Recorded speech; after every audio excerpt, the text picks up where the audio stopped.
His own employees got caught bragging about robbing fans blind. On the record. In writing. And their CEO sat in a federal courtroom in 2026 and said he was proud of every bit of it.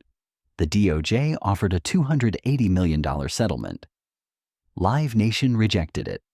36 states are now demanding a full corporate breakup. And Michael Rapino, the man running this whole operation, admitted under oath that his multi-million-dollar salary is tied directly to beating the government in court, not growing the company, not serving fans, beating the lawsuit. That's the actual job description. Meanwhile, from 2019 to 2024, consumers handed this company $82.6 billion in ticket purchases. Fees alone, $16.4 billion. For what exactly? The privilege of buying a ticket you could have bought at a box office window 30 years ago. Ticketmaster controls roughly 80% of major concert venue ticketing in America. That's not a market share. That's a monopoly wearing a polo shirt. And the wildest part, they're still reporting record profits while the government tries to dismantle them. This is the story of how one company turned live music into a legally protected extortion machine, how they built a system with no exits, and how you personally funded it every single time you bought a concert ticket and wondered why the fees cost more than the seat. Let's go back to 2010. Live Nation and Ticketmaster were two separate companies, competitors technically. Live Nation promoted concerts and ran venues. Ticketmaster sold the tickets. Then someone had an idea.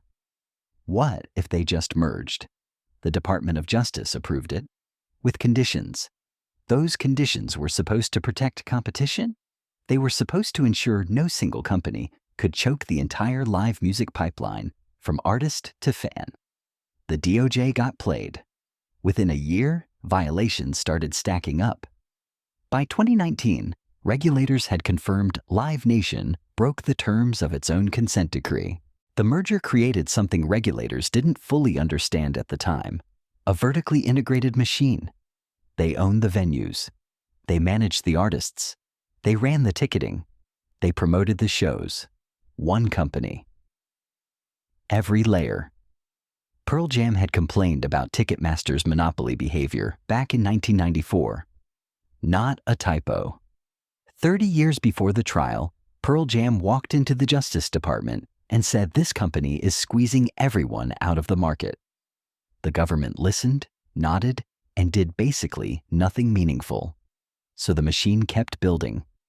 Rapino took over as CEO and started calling his strategy a moat around the castle. Cute metaphor. Less cute when you're the fan on the outside trying to get in, and the drawbridge costs you a $22 service fee. Here's where it gets genuinely insane. Live Nation didn't just want ticket revenue. They wanted everything: the parking, the beer, the merchandise, the artist management deal, the venue rental. They call it the 360 model. Think of it like a toll booth, except every 20 feet there's another one. You want to see your favorite artist? Toll. You want to park outside the venue? Toll. You want a $14 beer in a plastic cup? Toll. You want a t-shirt with the band's face on it?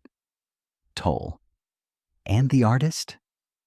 They signed a deal that gives Live Nation a cut of literally every single one of those tolls.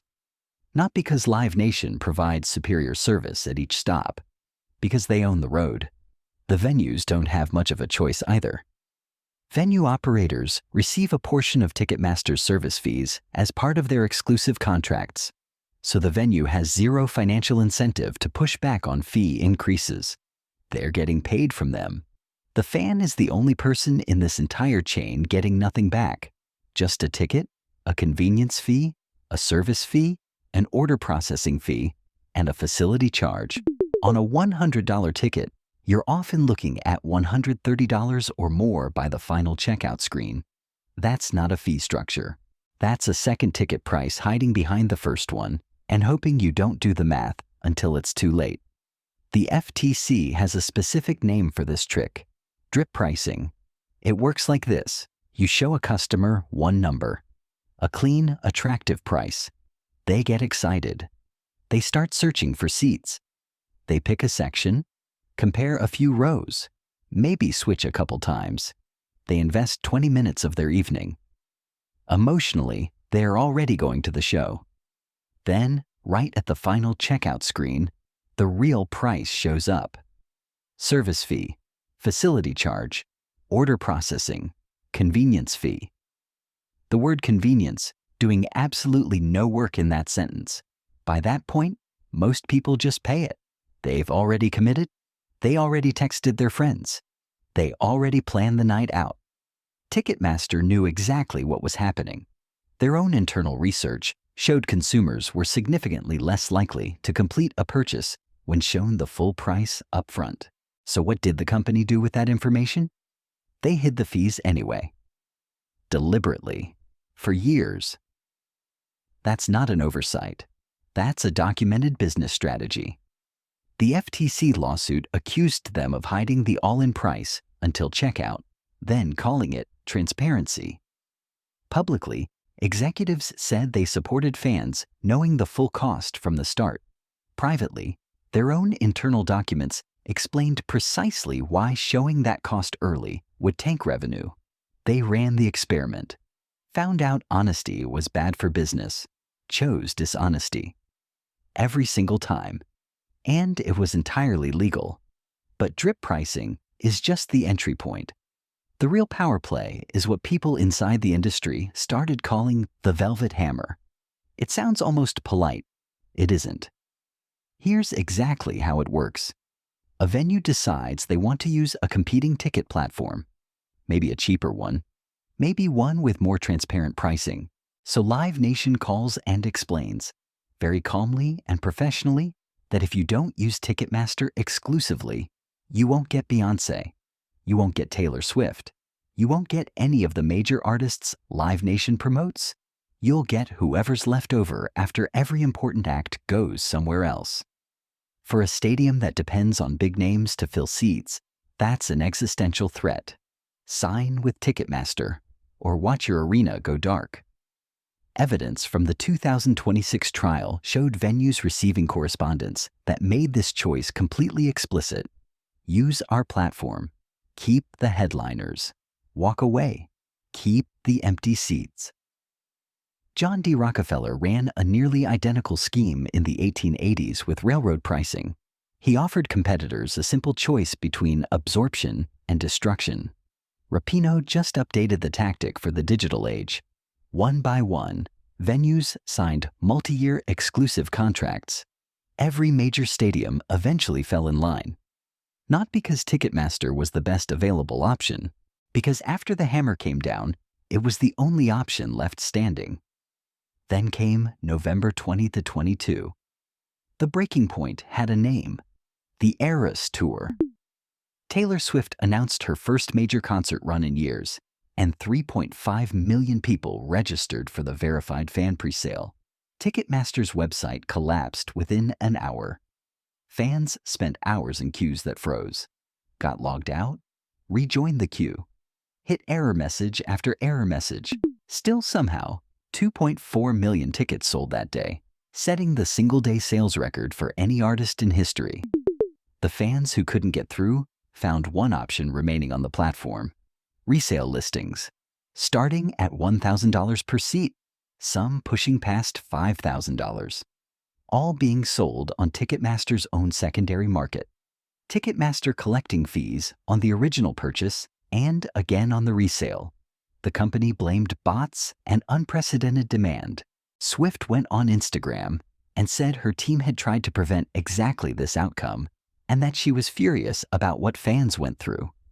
When the artist whose name is on the tickets publicly condemns the company selling them, you have reached a qualitatively new level of broken. Congress hauled executives in for hearings. Multiple senators quoted Swift lyrics directly into the congressional record. States launched investigations. The DOJ accelerated its antitrust review. One catastrophically mismanaged presale had accomplished what 30 years of complaints couldn't. It made regulators actually move with urgency. March 2026. Federal Courthouse. 36 states against one company. The DOJ's antitrust case against Live Nation is the largest entertainment industry lawsuit in modern American history. The government isn't asking for a fine. They're asking for total dissolution of the 2010 merger. Ticketmaster and Live Nation separated. The whole vertical structure dismantled. Rapinoe testified under oath and confirmed that a substantial portion of his personal compensation is tied to resolving the DOJ lawsuit favorably for the company, not developing better products, not reducing consumer fees, winning the case against the people suing him. His financial incentive is literally to defeat the entity trying to protect you.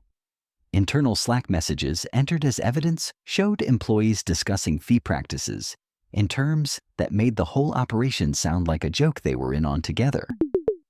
Evidence presented showed 5 brokers controlling 6,345 Ticketmaster accounts, holding 246,407 tickets across 2,594 separate events. That data didn't come from an outside investigator. It came from Ticketmaster's own internal review. They knew the scope of it. They always knew. TradeDesk, a software platform Ticketmaster itself built, helped brokers manage tickets purchased through thousands of fraudulent accounts from a single convenient dashboard. They didn't just tolerate the scalper ecosystem. They engineered tools for it, charged the scalpers fees to list, then charged fans again when they bought the overpriced ticket back at the end. The government rejected the $280 million settlement as too small, a rounding error for a company pulling in billions annually. As of May 2025, Ticketmaster rolled out all-in pricing, showing the full fee amount from the first search screen, no hidden charges materializing at checkout. They called it a voluntary improvement. What they left out was that it arrived only after lawsuits from the FTC, the DOJ, 36 state attorneys general, and a separate class action filed by consumers across California, Florida, New York, and Illinois. Voluntary the way stopping a robbery is voluntary when someone calls the police. 60% of Americans now support breaking up Live Nation entirely. That includes 50% of Republicans and 72% of Democrats. This isn't a partisan grievance. It's a everyone got burned issue cutting across every demographic that has ever tried to buy a concert ticket in the last 15 years. Still, the resale market runs. Brokers still hold massive ticket inventories. Exclusive venue contracts remain in place. The 360 deals are still signed. The fundamental structure enabling all of it hasn't moved. Whether the courts force a total breakup or accept something softer, the blueprint already exists and has already been replicated. Ticketmaster proved you can extract billions from people who have no alternative. You just have to spend enough money making sure they never develop one.